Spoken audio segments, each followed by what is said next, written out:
আমি রাহি, জোহের ইহসান রাহি। দরজার টোকার শব্দে ঘুম ভাঙল। দরজা খুলে দেখি এলিনা। আর কত ঘুমাবেন? 10টা বাজছে। আমি ঘুম জড়ানো কণ্ঠে বললাম, আপনি নাস্তা করেছেন? এলিনা, না, একসাথেই করব। আমি, যা খাবেন বলে দিন, আমি আসছি। এলিনা, বলে দিয়েছি, আপনি জলদি নিচে আসুন। এলিনা চলে গেল।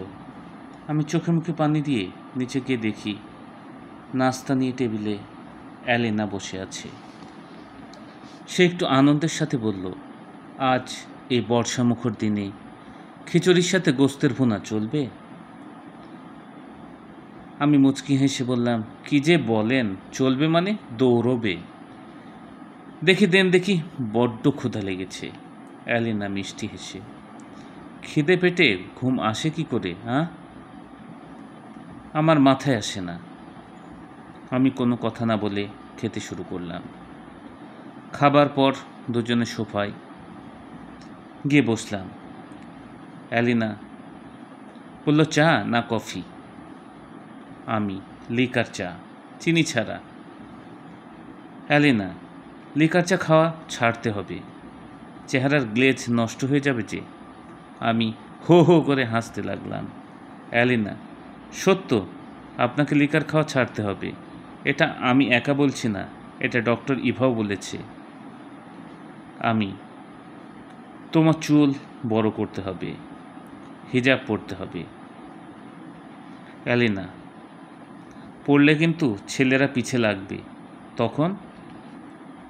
আমি হাসি চাপতে না পেরে মুখের চা সহই হেসে দিলাম। এলিনা রহস্যময়ী মহিলার মতো আমার দিকে চেয়ে। আমি, থাক, অমন করে চাইবেন না। আমি হেসে আপনাকে উপহাস করিনি। আমি হাসছি কারণ আপনি হয়তো ভুলে গেছেন আপনি কাদের সাথে আছেন। আজও সারাটি দিন বৃষ্টি। শান্তিবাড়ি সবার আবদার আজকের দিনটি যেন আমি তাদের সাথেই কাটাই। অনেক দিন পর এসেছি তো, আবার কবে আসব তার কোনো ঠিকানা নেই। আর এই জন্যই আমি এখানে কম আসি। যাক, তাদের কথা রাখতেই হলো। সারাটা দিন শান্তিবাড়িতে বেশ আনন্দ সহকারে কেটে গেল। আমি তাদের অনেক সমস্যার কথা শুনলাম, তাদের সমস্যার সমাধানের ব্যবস্থা করে দিলাম। শান্তিবাড়ি থেকে বিদায় নিয়ে বাড়ি পৌঁছতে রাত হয়ে গেল। পথে এলিনাকে বাসায় নামিয়ে দিলাম। বাড়ি পৌঁছে বেল টিপতেই জেমস দরজা খুলল। সে মুচকি হাসছে। আমি, কি দোস্ত, রহস্যটা কি? জেমস, মিস এলিনার সাথে তোর বেশ ভালো বন্ধুত্ব গড়ে উঠেছে বুঝি? আমি, ছেলে মেয়ে আবার বন্ধুত্ব কি? বন্ধুত্ব হয় ছেলে ছেলে, মেয়ে মেয়ে। জেমস, তবে তোদের সম্পর্কটা কি? আমি, সহকর্মী। ফাজলামি করছিস তাই না? জেমস, না, তা কি কর্ম করলে 72 ঘন্টায়? আমি জেমসের দিকে চেয়ে রইলাম। জেমস, কিছু মনে নিস না। আমি যতদূর খোঁজ নিলাম মেয়েটি বেশ ভালো। তোকে একটা সারপ্রাইজ দিই। এলিনা কিন্তু তোর খালাতো বোন হয়। আমি, কি বলছিস তুই? আমার বোন? আমার মায়ের তো কোনো বোন ছিল না। জেমস, তোর ছোটবেলার স্মৃতিতে একটু জোর দে। মাহা মির্জা, কথা কি তোর মনে আছে? আমি কিছুক্ষণ চুপ রইলাম। তারপর, ওহো, মনে পড়েছে। 2-1 দিন দেখেছি, কিন্তু তিনি তো অনেক আগেই দেশের বাইরে চলে যান, সেখানেই সেটেল হন। আমাদের সাথে কোনো সম্পর্কই রাখেননি, চিনব কি করে? জেমস, এলিনা তারই একমাত্র মেয়ে, তবে মা মেয়ের কোনো সম্পর্ক নেই। আর বাকিটা হয়তো তুই জেনে গেছিস। আমি সোফায় বসে পড়লাম। সায়রা: ভাইয়া, চা দেব? আমি: না, কোল্ড কফি, একবারে ডার্ক।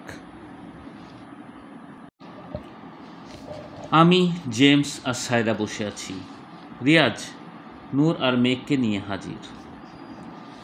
নূরের মুখটি ভার হয়ে আছে। তারা এসে বসল। আমি: কি হয়েছে? নূর চুপ করে রইল। মেঘ: নূর বাড়ি চলে যেতে চাইছে।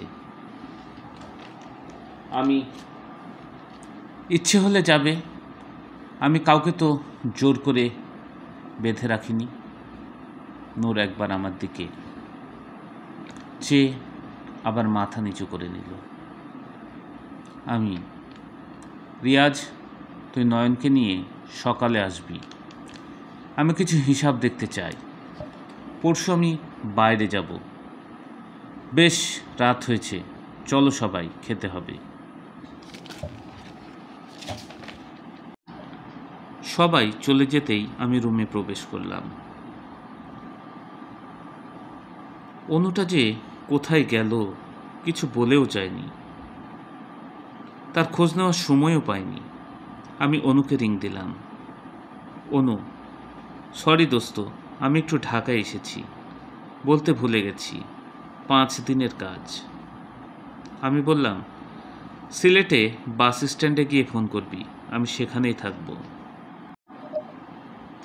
বিছানায় পড়তেই ঘুমিয়ে পড়লাম। ফোন বাজছে। মিস্টার রাহি, ফোনটি ধরুন। মিস্টার রাহি, ফোনটি ধরুন। ঘুম ভেঙে গেল। এটা তো প্রোফার রিংটোন।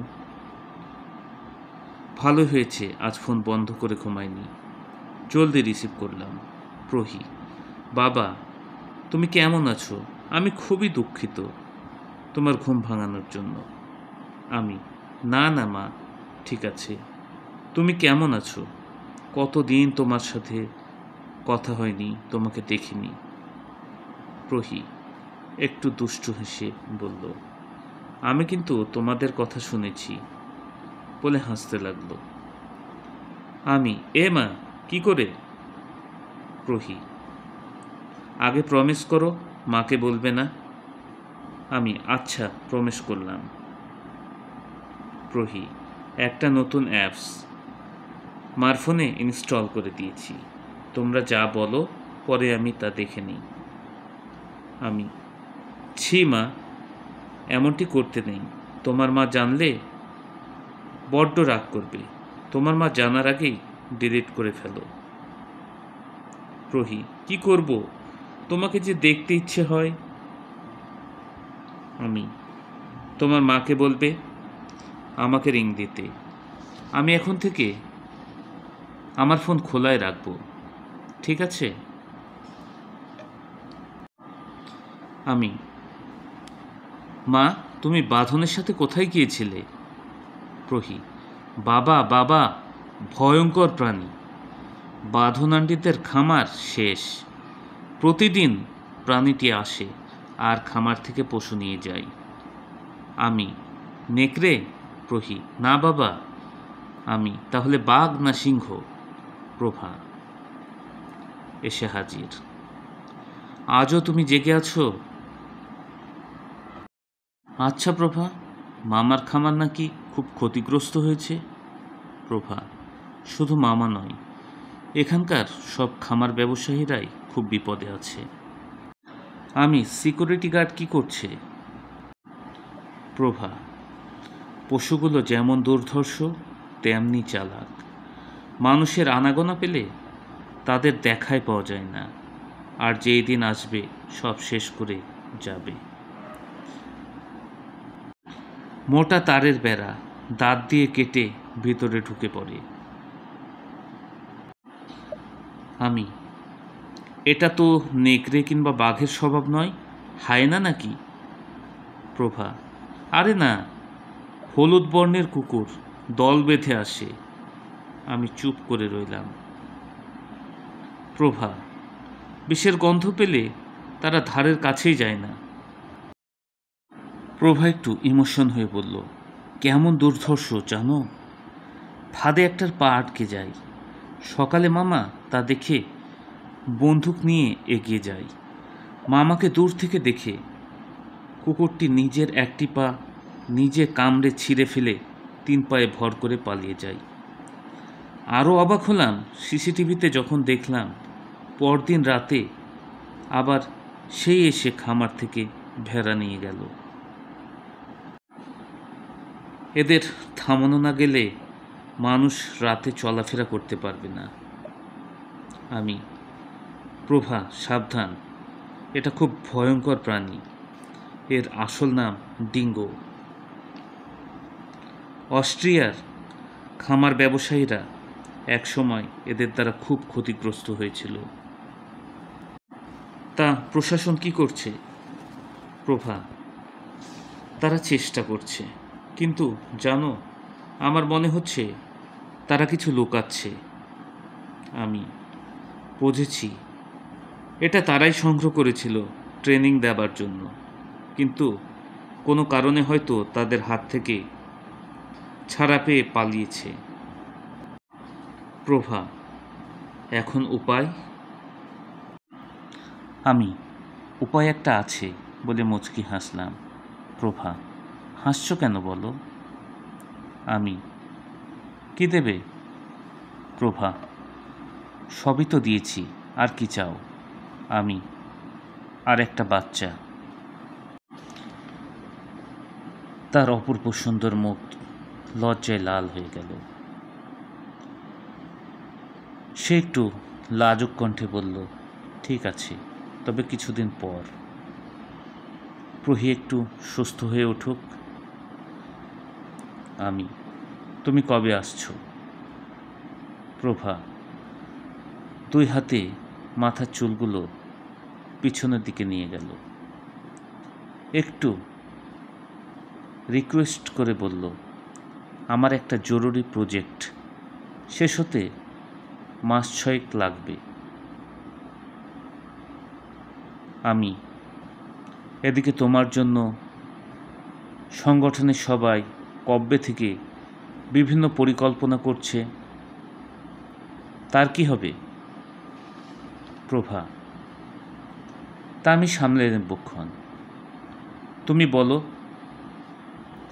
ডিঙ্গোকে কি করে জব্দ করব?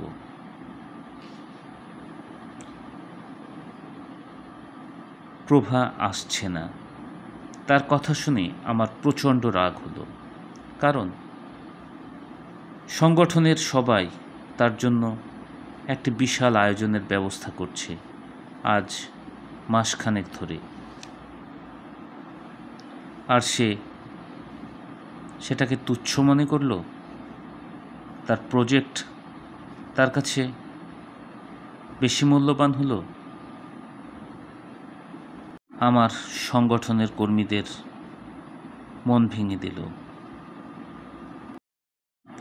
এই প্রথম প্রভার উপর আমার প্রচণ্ড রাগ হলো, কিন্তু তাকে আমি বুঝতে দিলাম না। আমি চুপ করে তার দিকে কিছুক্ষণ চেয়ে রইলাম, তারপরে বললাম, লিখে নাও,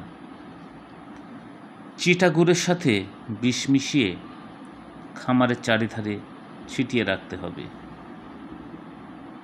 ডিঙ্গো দল বেঁধে শিকারে আসলে তারা খামারের আশেপাশে ঘোরাঘুরি করবে, এতে চিটাগুড় তাদের পায়ে লেগে যাবে। স্বভাবতই তারা সেগুলো জিভা দিয়ে চাটতে লাগবে। তখনই ধীরে ধীরে বিষে রিয়াকশন। প্রভা, ওহ আমার সোনা, তুমি যে জিনিয়াস। তা বলে তোমাকে ছোট করব না, শুধু 6টি মাস আমাকে সময় দাও। আমি, ঠিক আছে, এখন রাখি, ঘুমাবো বলে ফোন রেখে দিলাম।